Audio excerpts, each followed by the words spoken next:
एक राज्य के राजा की यह आदत थी कि वह अक्सर वेश बदलकर राज्य में घूमा करता था ताकि वो अपनी प्रजा की असली जरूरतों के बारे में जान सके और राज्य में चल रहे गलत काम व सुरक्षा की स्थिति के बारे में जान सके।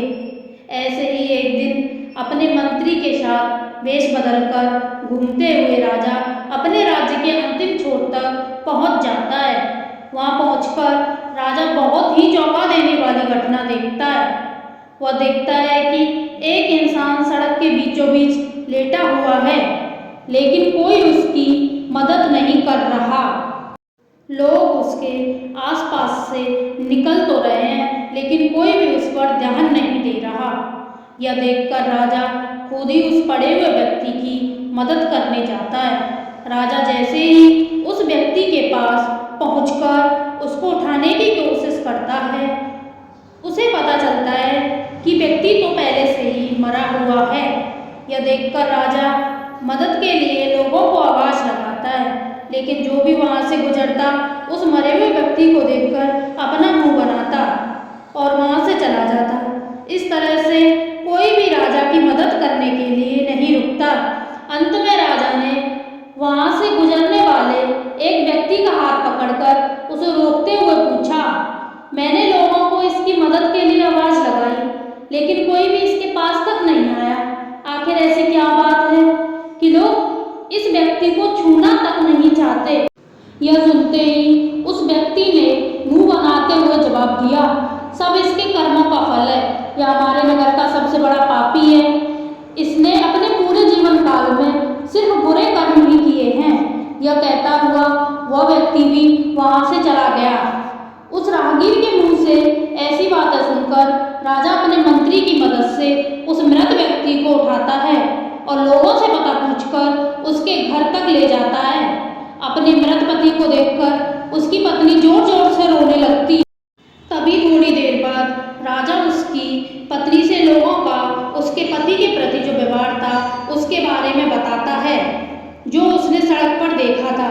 राजा की बातें सुनकर उसकी पत्नी ने अपने पति की तरफ सम्मान भरी दृष्टि से देखते हुए पूरे आत्मविश्वास के साथ कहा, मैं इस बात को अभी सिद्ध कर सकती हूँ कि मेरे पति एक बहुत ही अच्छे इंसान थे। यह सुनकर राजा चौंक जाता है और कहता है, लेकिन लोग तो कह रहे थे कि यह एक पापी व्यक्ति है। यहाँ तक कि लोग इससे इतनी नफरत करते थे कि वो इसके मृत शरीर को छूने तक को भी तैयार नहीं थे। यह सुन उसकी पत्नी ने राजा से कहा, आप सही कह रहे हैं और मुझे भी लोगों से यही उम्मीद है, क्योंकि लोगों ने तो हमेशा ही मेरे पति को गलत जगह पर जाते हुए देखा है। लेकिन सच्चाई तो ये है कि मेरे पति हर रोज शराब की दुकान पर जाते और वहां से शराब की कुछ बोतल खरीद कर लाते और फिर उस पूरी शराब को नाली में फेंक देते। यह कहते हुए कि मुझे उम्मीद है कि इससे वो लोग बुरे कर्म करने से बच जाएंगे जो इस शराब को पीने वाले थे। फिर उसके बाद रात में मेरे पति उन स्त्रियों के पास जाते जो देह व्यवहार करके अपना जीवन यापन करती हैं। उनमें से कुछ स्त्रियों को वह पूरे रात की कीमत देकर उन्हें दरवाजा बंद कर लेने के लिए कहते, जिससे कम से कम उस रात तो उनके पास कोई न जाए। उसके बाद वह घर वापस आते और भगवान का धन्यवाद अदा करते कि उनकी कृपा से आज वह कुछ औरतों पर हो रहे अत्याचार कम कर सके और कुछ जवान लड़कों को गलत कर्म करने से रोक सके। तो लोग अक्सर मेरे पति को ऐसी जगह पर जाते हुए देखते थे और समझते थे कि मेरे पति शराबी और खराब नीयत के हैं। मैं अक्सर अपने पति से कहती थी कि याद रखना, जब तुम मरोगे तो कोई तुम्हें छुएगा भी नहीं और तुम्हारी अर्थी को भी कोई कंधा देने वाला नहीं होगा। मेरी इस बात पर अक्सर मेरे पति हंसते थे और कहते, तुम देखना, मेरी अंतिम यात्रा पर स्वयं राजा और इस शहर के सबसे बड़े और सम्मानित लोग मेरी अर्थी को कंधा देंगे और मेरे अंतिम क्रियाकर्म को पूरा करेंगे।